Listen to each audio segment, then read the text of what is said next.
ETF index mutual funds నేర్చుకుని stock మార్కెట్లో రాణించాలనుకుంటున్నారా? వెంటనే ఈ నెంబర్కి కాల్ చేయండి. నమస్తే రామ్ సార్. నమస్తే అండి.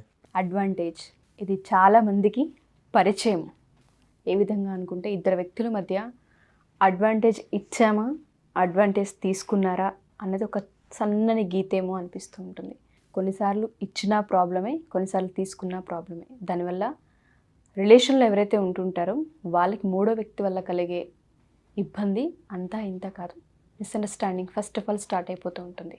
నువ్వెందుకు ఇచ్చావు అని ఫైట్ చేస్తే ఒకళ్ళు, నేను ఇవ్వకుండా జరిగిపోయిందని చెప్పే వాదన ఇంకొకటి కనిపిస్తూ ఉంటుంది. ఈ అడ్వాంటేజ్ అనే దాన్ని ఏ విధంగా మనం చూడొచ్చు అంటాము. ఒక భార్య భర్తలనే కాదు, ఇద్దరు ఫ్రెండ్స్ మధ్య మనం చూస్తాం, వైఫ్ అండ్ హస్బెండ్ మధ్య చూస్తూ ఉంటాం. దాంతోపాటు కొన్నిసార్లు కొలీగ్స్ ఎవరైతే ఉంటారో వాళ్ళ మధ్య మనం చూస్తూ ఉంటుంటాం. ఎక్కువ అడ్వాంటేజ్ ఇవ్వడం వల్లనే ఇవాళ ఈ పరిస్థితి వచ్చిందేమో అని మాట్లాడుతూ ఉంటారు. ఈ పదాన్ని ఏ విధంగా చూడొచ్చు అంటాం? అడ్వాంటేజ్ అంటే పరిధి దాటి అవతల వాళ్ళను మన ప్రయోజనాల కోసం వాడుకోవడం లాంటిది అడ్వాంటేజ్. ట్రూ. దీన్ని నిజం చెప్పాలంటే అన్డ్యూ అడ్వాంటేజ్ అనాలి.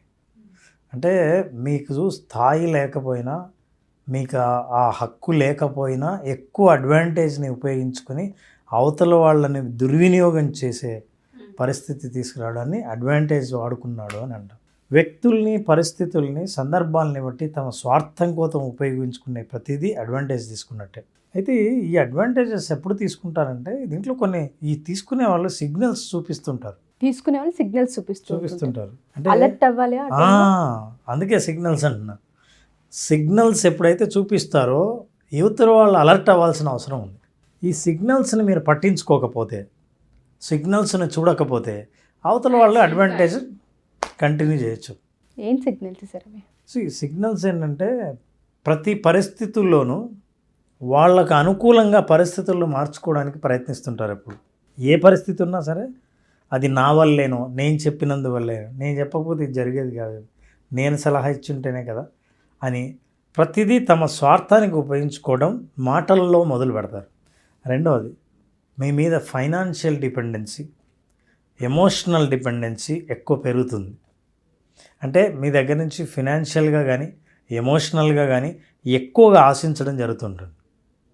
ప్రతిసారి గొడవ పడిన ప్రతిసారి తప్పు మీదే అని నిరూపించే ప్రయత్నం జరుగుతూ ఉంటుంది. ఇట్లాంటి అన్ని సిగ్నల్స్గా గుర్తించాలి. అయితే పరిధులు చాలా ఇంపార్టెంట్. మనిషి తమ సంబంధాల్లో పరిధుల్ని నిర్ణయించడం చాలా అవసరం. ఈ లిమిటేషన్స్ లేకపోవడం వల్ల, ఈ బౌండరీస్ లేకపోవడం వల్ల అవతల వాళ్ళు బౌండరీస్ దాటుతారు. ప్రతిసారి మీ బౌండరీస్ని దాటి మీకు అన్కంఫర్టబుల్ సిచ్యువేషన్ క్రియేట్ చేస్తున్నారంటే వాళ్ళు అడ్వాంటేజెస్ తీసుకుంటున్నారని అర్థం. అన్కంఫర్టబుల్ సిచ్యువేషన్ని క్రియేట్ చేస్తున్నారంటే మీకు ఇబ్బంది అని తెలిసినా, మీకు ఇష్టం లేదని తెలిసినా ఆ స్థాయి దాటి మీకు ఇష్టం లేని పరిస్థితిని సృష్టించి వాళ్ళు ఆనందించే పరిస్థితి అన్నీ ఒక signals is a taking advantage. అంటే ఏం లేదు, ఏం చేసినా ఏమనవనే ధైర్యమే అడ్వాంటేజ్. అయితే ఏం అనరు కాబట్టి ఇక ఆ బిహేవియర్ కొనసాగుతూ ఉంటుంది. అందుకే వీటికి పెద్ద సొల్యూషన్ ఏంటంటే అండి, పరిధుల్ని నిర్ణయించడం. ఎలాగ సార్? మనుషులు అలవాటు అయిపోయి ఉంటుంటారు.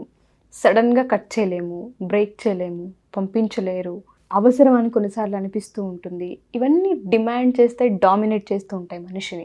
అండ్ ఇంకొకటి ఏంటంటే, మనం ఇవ్వలేదు కదా, ఎలా ఆ పరిధిని దాటి వచ్చేస్తున్నారు, అందులో మన మిస్టేక్ ఎంత ఉందనేది అనుకోవచ్చు.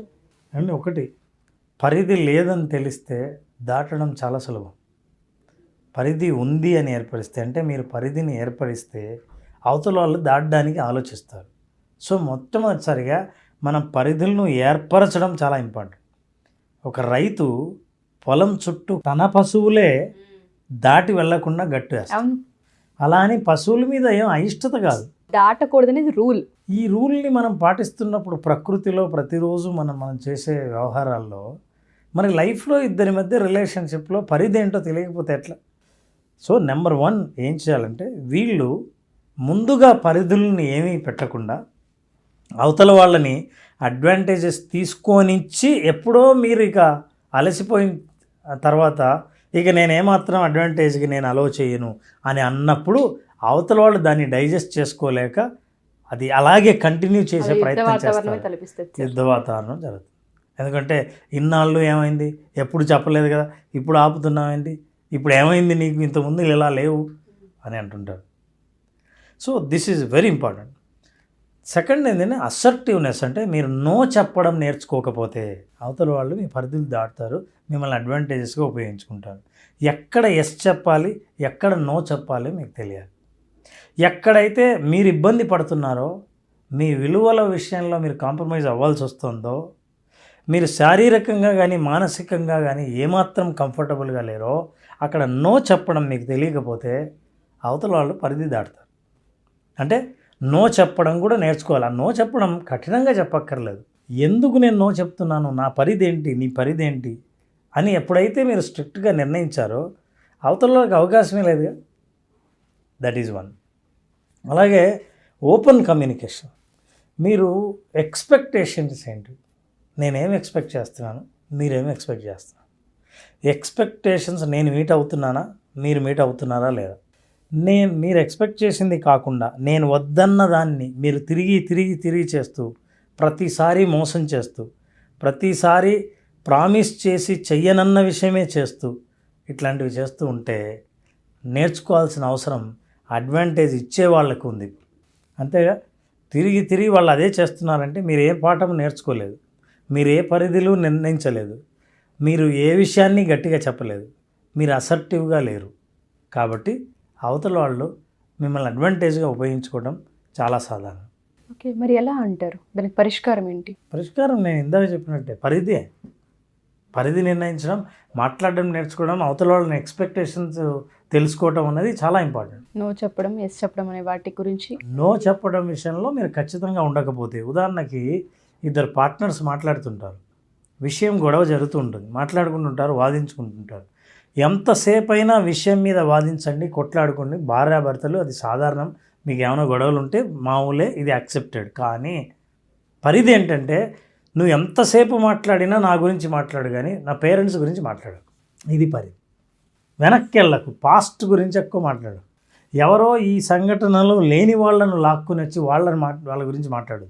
ఇది పరిధులు. సో ఇట్లా ఏదైనా సరే మనం అట్లాంటి నిర్ణయించకపోతే వచ్చే పెద్ద డ్యామేజ్ ఏమంటే అన్డ్యూ అడ్వాంటేజెస్ని ఉపయోగించుకోవడం, బ్లాక్మెయిల్ చేయడం, మిమ్మల్ని కంటిన్యూస్గా వాళ్ళ ఫైనాన్షియల్ అడ్వాంటేజెస్కి ఉపయోగించుకోవడం, ఇవన్నీ అడ్వాంటేజెస్ కిందకే వస్తాయి. ఎస్, మీరు అలా చేయకపోవడం వల్ల వచ్చే కాన్సిక్వెన్సెస్ ఇవన్నీ. ఎందుకంటే ఫర్ ఎగ్జాంపుల్ మీరు ఎమోషనల్గా వీక్ అనుకుందాం.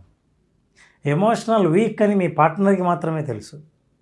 వీక్ అని తెలిసినప్పుడు అదే ఏరియాలో మిమ్మల్ని ఎమోషనల్ బ్లాక్మెయిల్ చేసినప్పుడు, సో అవతల వాళ్ళు ఏంటి, నేను ఏది చెబితే మీరు బ్లాక్మెయిల్ అవుతారో, ఏది బలహీనపరుస్తానో అది బలహీనపరుస్తూ దాన్ని మనం అడ్వాంటేజ్గా వాడుకోవడం. ఫర్ ఎగ్జాంపుల్ ఉదాహరణకు ఎంప్లాయీస్ ఉన్నారనుకోండి. ఎంప్లాయీస్లో ఒక ఎంప్లాయీకి ఇంకో ఎంప్లాయీ పర్సనల్ లైఫ్ గురించి తెలిసిందనుకోండి. అక్కడ అందరూ పెళ్ళి కాలేదనుకుంటున్నారు, కానీ ఆ ఎంప్లాయీకి పెళ్ళయి విడాకులు అయిపోయి ఎవరికి చెప్పకూడదని సైలెంట్గా పనిచేస్తుంటే ఆ రహస్యం ఒకరికి తెలిసిందనుకుందాం. ఇప్పుడు ఏం చేయొచ్చు, వాళ్ళు అడ్వాంటేజ్ తీసుకోవచ్చు, అప్పు అడగచ్చు, లేదా తను చేసే పనిని నువ్వు కూడా చెయ్యాలని వాళ్ళకి ఆ పని అప్పచేయచ్చు, డిమాండ్ చేయొచ్చు, బెదిరించవచ్చు. ఎమోషనల్ బ్లాక్మెయిల్ కూడా అడ్వాంటేజెస్లో భాగం. కాబట్టి అడ్వాంటేజ్కి గురయ్యే వాళ్ళు ఈ సిగ్నల్స్ని ఎప్పుడైతే గుర్తుపడతారో ఇమ్మీడియట్గా యాక్షన్ తీసుకోవాల్సింది ఏంటంటే, నా బిహేవియర్లో ఏదైనా మార్పు తీసుకురావాలి, ఇప్పుడు నేను స్పష్టంగా చెప్పాల్సిన అవసరం ఉంది, ఇక్కడ నేను ఆనకట్ట వేయకపోతే చాలా కష్టం, నా కమ్యూనికేషన్ ఖచ్చితంగా లేకపోతే ఇంకా నేను ఉపయోగింపబడతాను, లేదా ఇక చివరిగా మీరు బాగా నమ్మిన వ్యక్తుల సహాయం తీసుకోవడం, లేదా ఒక ప్రొఫెషనల్ హెల్ప్ తీసుకోవడం. ఇద్దరు కలిసి కానీ ఒక్కరు కానీ ఎలా ఉండాలి, ఇట్లాంటి పరిస్థితి మళ్ళీ తిరిగి రాకూడదంటే ఏం చేయాలి అని హెల్ప్ తీసుకోవడం. ఇలా చేయడం ద్వారా అవతల వాళ్ళ అడ్వాంటేజెస్కి చాలా కాలంగా మీరు బలవ్వాల్సిన అవసరం లేదు. చాలా సందర్భాల్లో అడ్వాంటేజ్ తీసుకున్నారని మాట్లాడతాం, కానీ మన పరిధిలో మనం ఎందుకు గీసుకోలేకపోయాము అన్న దానిపైన ఆలోచించలేదు నేను కూడా. ఈరోజు మీరు చెప్తుంటే అది చాలా దానికి దారితీస్తుంది సార్. పర్సనల్ లైఫ్లో ఎందుకు చిన్నాభిన్నం అవుతాయంటే, ఇటువంటి అడ్వాంటేజెస్ ఎవరికి పడితే వాళ్ళకి ఇస్తూ తెలుసుకోకుండా మరిచిపోయో అజ్ఞానంలో ఉండో చేసే చిన్న చిన్న తప్పులే జీవితాలు నాశనం అవడానికి పెద్ద కారణం అవుతూ ఉంటుంటాయి. ఈ సమస్య చాలా మందిలో ఉంటుంటుంది. బట్ హ్యాండిల్ చేసుకుంటూ వస్తూ ఉంటుంటారు, ఓవర్కమ్ చేసుకోవడానికి ప్రయత్నిస్తూ ఉంటుంటారు. ఎవరికి చెప్పుకోవాలో అర్థం కాదు. సమస్య మళ్ళీ వెళ్ళి చెప్తే అక్కడ ఇంకో అడ్వాంటేజ్ ఏర్పడుతుందేమన్న ఇన్సెక్యూరిటీతో ఉండేవాళ్ళు కొంతమంది ఉంటుంటారు. మన ఈ ఎపిసోడ్ చూసిన వాళ్ళల్లో మేము ఫేస్ చేస్తున్నాం ఇది, మేము తెలియకుండా జరిగిన మిస్టేక్ ఇది అనుకునే వాళ్ళు ఎవరైనా సరే అపాయింట్మెంట్ త్రూ ఒకసారి హీల్ అవ్వాలనుకుంటున్నాం అనుకునే వాళ్ళకి మనం హెల్ప్ చేయొచ్చు అనొచ్చు. ఖచ్చితంగా అండి, డెఫినెట్గా. ఇట్లా ఇది రిలేషన్షిప్ ఇష్యూ. రిలేషన్షిప్లో కమ్యూనికేషన్ ప్రాబ్లం ఉంటుంది, ఎక్స్పెక్టేషన్స్ ప్రాబ్లం ఉంటుంది. ఈ వీటిలో అనాలిసిస్ ద్వారా ఏ ప్రాబ్లం రూట్ కాజ్ వల్ల ఇలా జరుగుతుంది, ఏ బిహేవియర్స్ వీళ్ళని ఇబ్బంది పెడుతున్నాయి అన్నది అనలైజ్ చేసి ఖచ్చితంగా హెల్ప్ చేయడం జరుగుతుంది. అట్లా ఎవరైనా ఇంట్రెస్ట్ ఉన్న వాళ్ళు కన్సల్ట్ అవ్వడానికి కింద నంబర్ ఫోన్ చేసి ఖచ్చితంగా కలవచ్చు. తప్పకుండా sir. Thank you sir. Thank you so much. Thank you very much.